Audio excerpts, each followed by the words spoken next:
When Parliament passes a bill, it goes to the President for assent. What happens at that point is more complex than most students realize. The President has 3 different options, and each option is called a different type of veto. More importantly, different rules apply to different types of bills. This is a rich area for UPSC questions. Let me walk you through each type of veto clearly. The first is the absolute veto. This means the President withholds assent entirely. The bill simply does not become law. The absolute veto is final. Parliament cannot override it for certain categories of bills. When can the President use the absolute veto? For ordinary bills, especially private member bills and state bills reserved for presidential consideration under Article 201. If the President withholds assent to a private member bill or acts on cabinet advice not to assent to a government bill, Parliament cannot override this. The second is the suspensive veto. Here the President returns the bill to Parliament with a message requesting reconsideration. Parliament can then consider the President's message and pass the bill again, with or without amendments. If Parliament passes the bill again after this return, the President must give assent. The President cannot use the suspensive veto twice on the same bill. One return, then must assent if repassed. One absolute rule about the suspensive veto. It cannot be used for money bills. The President cannot return a money bill to Parliament. For money bills, the only options are assent or absolute veto. The third is the pocket veto. This is the most interesting and most controversial of the 3.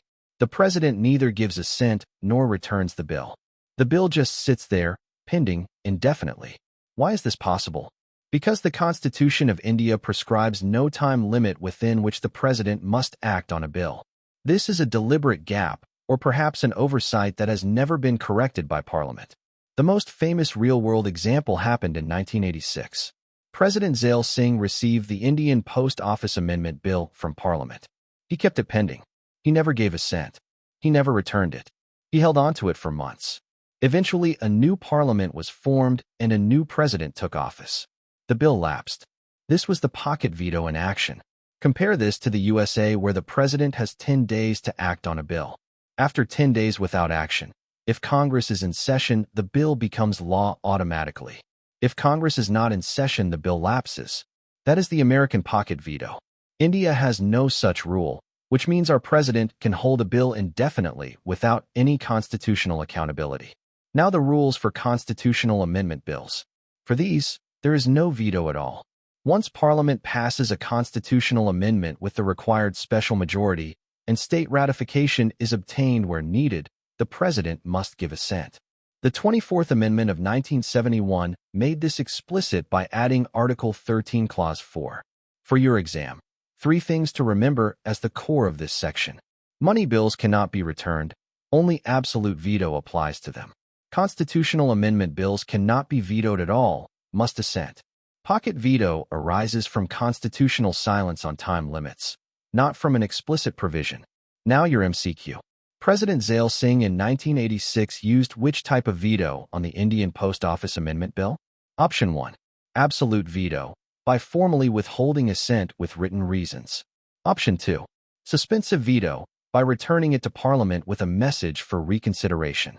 Option 3. Pocket veto, by keeping the bill pending without giving assent or returning it until it eventually lapsed. Option 4.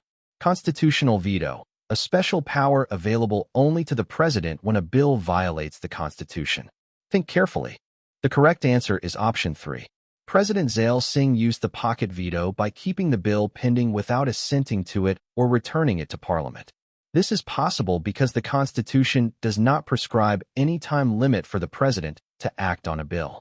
The bill eventually lapsed when the next Parliament was constituted. There is no constitutional veto, as described in Option 4.